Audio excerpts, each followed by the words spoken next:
Please give a warm welcome to Leader McConnell. Thank you very much.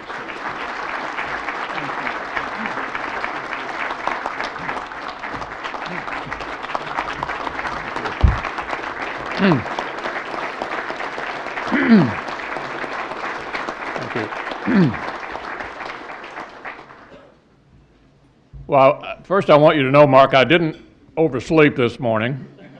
This is my third event of the day. And State of the Union Day is always incredibly busy. I came from a meeting with Kentucky broadcasters. They said to say hi to all of you. And it's a big day. I know you've already heard a lot about what's going on. When I'm at the end of a lot of great speakers, I always feel a little bit like Elizabeth Warren's sixth husband. I know what's expected of me. I just don't know how to make it interesting. So let me touch on something I think you've not heard. I'm often asked what being Majority Leader of the Senate is like. And the best way to describe it I've come up with, excuse me, is to say it's a little bit like being the groundskeeper at a cemetery. Everybody's under you, but nobody's listening.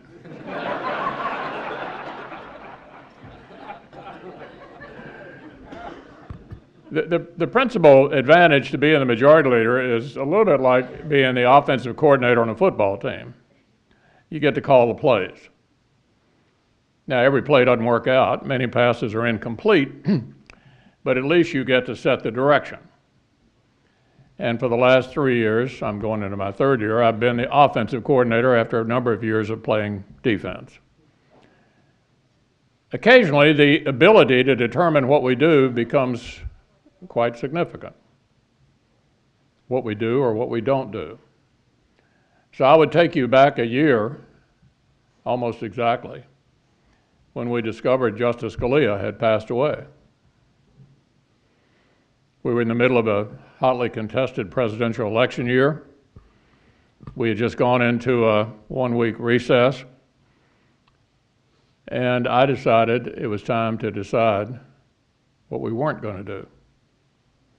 And I said, we're not going to fill this vacancy in the middle of a contested presidential election. That was greeted, as you may recall, with a storm of controversy. But I thought I was on pretty firm footing because I knew if the shoe was on the other foot, they wouldn't be filling this vacancy in the middle of a presidential election year. I did a little research and found out that hadn't happened in 80 years. It had been 80 years since a vacancy created in the middle of a presidential election year was confirmed. You'd have to go all the way back to 1888, Grover Cleveland in the White House, to find the last time a vacancy created in the middle of a presidential election year was confirmed by a Senate of a different party as the president. Oh, and ever helpfully, Joe Biden had said in 1992, a presidential election year, that if a vacancy occurred, they wouldn't fill it. So I thought I was on pretty firm footing. We took a lot of heat. A lot of people said, well, this won't make any difference anyway because Hillary Clinton will be making the appointment instead of Barack Obama. But alas, that's not the way it worked out. And I want to commend the president for Neil Gorsuch. I bet there's not anybody in the room who'd even heard of him. You're not following what circuit court judges do. They function in anonymity, but he's the single most outstanding circuit judge in the country. The president's made an outstanding selection. And it will have a huge impact on our country for decades to come. So that was a decision, a time when making a decision not to do something had an enormous impact on the future of our country. I'm often asked, why do you think Donald Trump won? Well, neither one of the candidates were popular, if you believe the polls, and I expect they were accurate.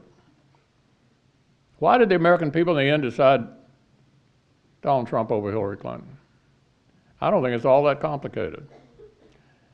It was basically a decision about whether you were happy with where America was after 8 years of Barack Obama, or whether you thought we ought to try something new and go in a different direction.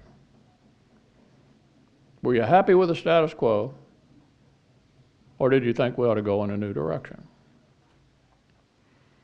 All across red state America, and our state, you've just seen this marvelous delegation we have. Our state's pretty red now. It wasn't that way 30 years ago, but it sure is now. And I'm proud of these guys that I serve with. They're all outstanding leaders in their own way. And so our state has changed, and it was no surprise that Donald Trump carried Kentucky. In fact, Hillary Clinton only got 32% of the vote. She only carried Louisville and Lexington. A couple of patches of blue and a sea of red. But you saw that not just in states that were already in pretty red, but you saw it in Pennsylvania and Michigan and Wisconsin. What happened? Well, I think there were a large number of just regular working class Americans who looked at today's Democratic Party and said it's a party of groups. This group, that group, this group, that group. I'm not in any of those groups. What about me? What about me? So one way of looking at the election is, in many respects, it was a comeback for rural America. You know, we've been outmaneuvered by a party largely dominated by the coast for the last 8 years, and it was almost like a comeback for rural America. And of course, rural America means, in addition to small businesses, family farms. And so we're going to try to get this country moving again. And it's already been said, but let me just quickly say what I think that involves is significant regulatory reform. And you know the president's basically stopping Waters of the U.S. today. Significant regulatory reform to get the country going again. We've been overregulated in healthcare and financial services and environmental protection. Look at the coal industry, agriculture, everything. We've been on a regulatory rampage with the view that if you're making a profit, you must be up to no good. My goodness, I've got to come in and modify your behavior. You must be mistreating your employees or cheating your customers. I'm here to help you. That's going to change. Not only is the president changing the regulatory environment, we're doing things in Congress that we can do under what's called the Congressional Review Act to repeal those. Fixing health care. I had a few protesters last week. You may have seen some of them on TV. One woman at one meeting I thought particularly kind of stood out. She ended up on CNN. She largely made a speech. I sat there patiently, smiled, and when she got through, I said, "Do you feel better now?" We need to fix this healthcare mess. Now, that's not me. You may have forgotten what William Jefferson Clinton, the 42nd President of the United States, said about Obamacare just last year. He said, "Why, it's the craziest thing you've ever seen." That's Bill Clinton on this. So we're going to fix the healthcare system. We're going to do it better than they did. And tax reform. To get America going again, we got to scrub the tax code.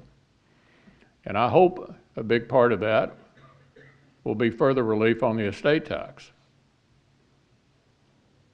Frankly, the reason we have the $5 million per person exemption now, indexed to inflation, permanent law, that's not enough. I mean, I'd love to get rid of the estate tax altogether. I think it's the government's final outrage that you have to visit the IRS and the undertaker on the same day. The final outrage. So either get rid of it entirely if we can in the context of overall tax reform, or at least try to get the exemption even larger. But overall, the point is here to make America more competitive. It's a competitive world. I heard Congressman Comer talking about trade. If the president can make better deals, I'm all for it. But America is a trading nation. We have been for 240 years. We're good at it. We're particularly good at it in agriculture. And we need to be a trading nation. The tools are there. It's called Trade Promotion Authority. It was almost an out-of-body experience. I worked with Barack Obama against Harry Reid and Nancy Pelosi. How you like that? I'm trying to think of some other time that happened. I'm at a loss. To get Trade Promotion Authority, which is the process by which we give to the president, and it applied not just to the last president, but to this one as well, the ability to negotiate a trade agreement and send it up to us for an up or down vote. So when the president came in my office a couple of days after the election, I said, it's whatever you want to do with trade, it's in your lap. We've done our part. We've given you the authority. You decide. You can do better deals, no deals, new deals. I hope he will conclude, as all of us in agriculture have concluded, that trade overall is a winner for America. If you add up all the trade agreements that we currently have with people, we have a trade surplus. So I know a lot of people think these deals are losers for us. Not always the case, and almost never the case in agriculture. So that gives you kind of a summary of where we're headed. Regulatory reform, repeal and replace Obamacare with something that actually works. Comprehensive tax reform, a great new Supreme Court justice. We're on our way to making America great again. Thank you so much.